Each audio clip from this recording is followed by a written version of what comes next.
Sirach Chapter 6.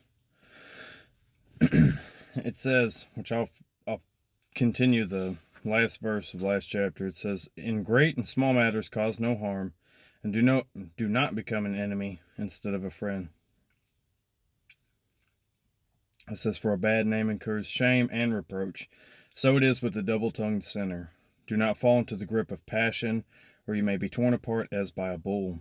Your leaves will be devoured and your fruit destroyed.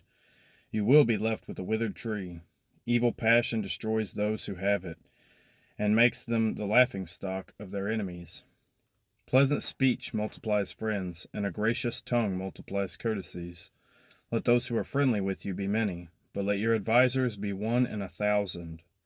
When you gain friends, gain them through testing, and do not trust them hastily. For there are friends who are such when it suits them, but they will not stand by you in time of trouble. And there are friends who change into enemies, and tell of the quarrel to your disgrace. And there are friends who sit at your table, but they will not stand by you in time of trouble. When you are prosperous, they become your second self, and lord it over your servants. But if you are brought low, they turn against you, and hide themselves from you. Keep away from your enemies, and be on guard with your friends. Faithful friends are a sturdy shelter, but whoever finds one has found a treasure.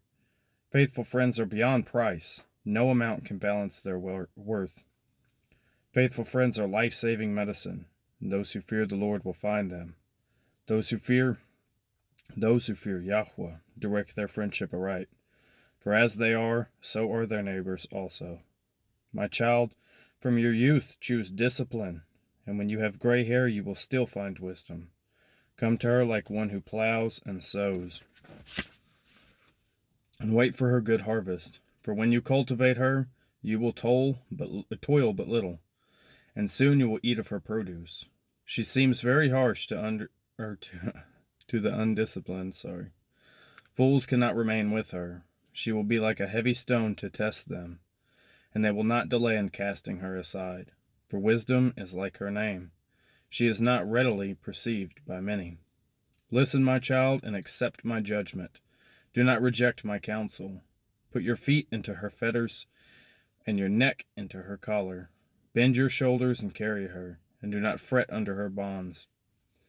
Come to her with all your soul, and keep her ways with all your might. Search out and seek, and she will become known to you. And when you get hold of her, do not let her go. For at last you will find the rest she gives, and she will be changed into joy for you. Then her fetters will become for you a strong defense, and her collar a glorious robe. Her yoke is a golden ornament, and her bonds a purple cord. You will wear her like a glorious robe, and put her on like a splendid crown. If you are willing, my child, you can be disciplined, and if you apply yourself, you will become clever. If you love to listen, you will gain knowledge, and if you pay attention, you will become wise.